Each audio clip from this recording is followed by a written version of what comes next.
Good afternoon. I am Jayashanker, a lawyer and a political analyst from Kerala, India. Ladies and gentlemen, the intricate depths and terrain of memory cannot be fathomed or measured. It is neither naive nor innocent.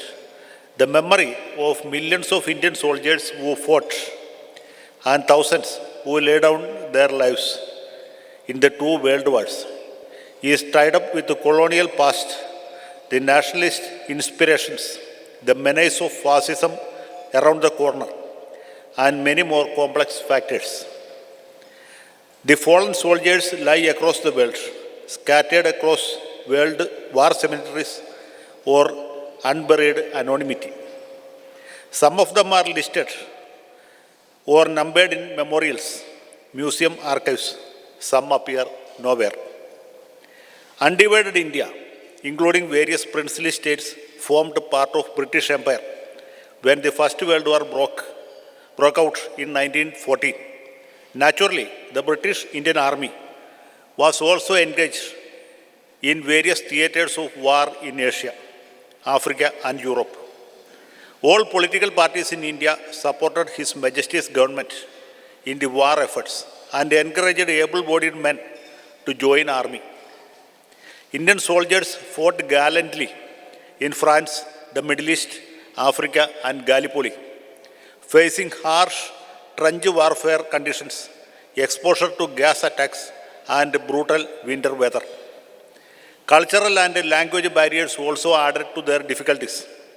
Despite the above, they demonstrated extraordinary bravery and resilience. Many of them lost their lives in the battlefields or were fatally wounded in the military engagements. The British Indian Army played a significant role in the victory of Allied forces. The soldiers who exhibited exceptional bravery were rewarded with orders of merit and even with the Victoria Cross. The then British Indian government constructed the India Gate in New Delhi, commemorating the sacrifices of Indian soldiers who were killed in the First World War. It memorializes 70,000 Indian soldiers who lost their lives fighting the British Army during the First World War. The names of more than 13,000 Indian soldiers are inscribed on the monument. Political parties in India expected significant constitutional changes, granting more autonomy or even dominion status for India. But the Montagu-Chelmsford reforms were rather disappointing. Indian leaders felt betrayed.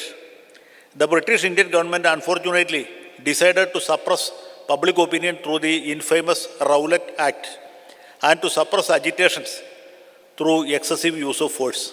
The Jallianwala Bagh incident followed, in which innocent men and women were mercilessly and indiscriminately shot to death. The Indian National Congress, under the leadership of Mahatma Gandhi, decided to launch a non-violent, non-cooperation movement. The All India Muslim League also joined the agitation, raising the Khilafat issue. The freedom movement gained momentum thereafter.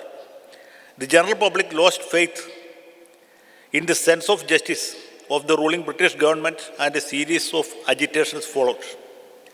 Provincial autonomy was granted by the Government of India Act passed by the British Parliament in 1935. Elections were held in 1937 and the Indian National Congress formed ministries in most of the provinces.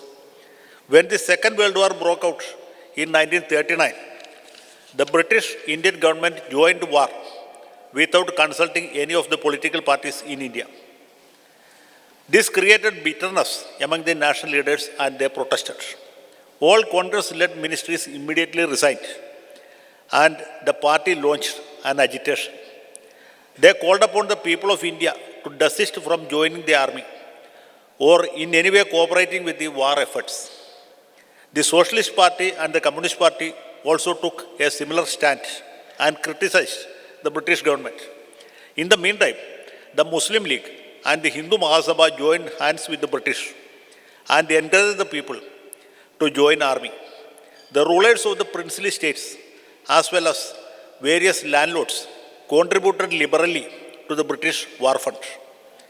They were bestowed with various honorific titles in return. Despite the stand taken by the Congress, Socialist and Communist parties, many young men joined British Indian Army because of sheer poverty.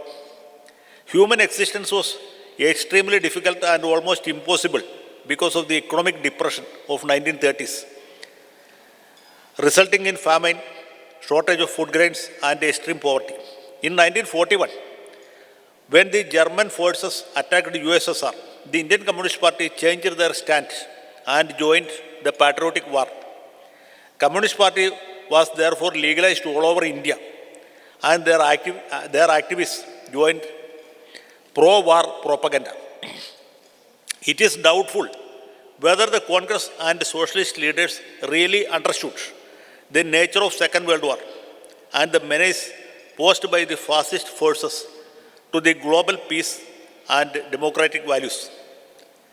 During 1930s and early 1940s, many of our national leaders secretly admired Mussolini and were influenced by the ultra-nationalism propounded by the fascist party.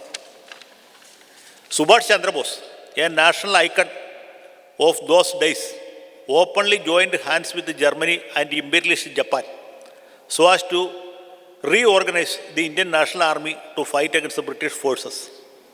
With the advent of Japan in the World War, the political situation in India became more complex. The Japanese forces easily overran Singapore, Malaya, and Burma and reached the doorsteps of India. The fall of Indian Empire seemed imminent.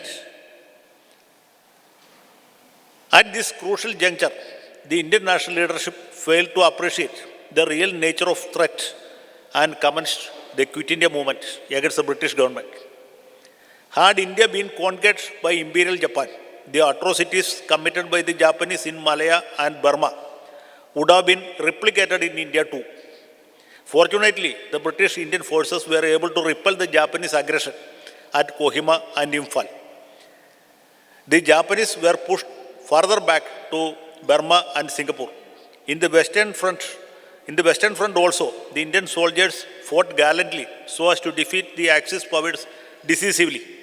They fought against the Italians in Eritrea, Ethiopia, and Somalia, and played a significant role in the Battle of El Alamein against the German forces led by the legendary General Erwin Rommel. Many of our soldiers and officers were decorated by military honors too. It was sure and certain that the British would leave India immediately after the Second World War. This did happen as expected.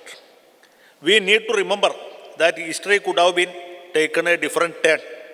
Subhash Chandra Bose and his Indian National Army captured the popular imagination and were eulogized as heroes.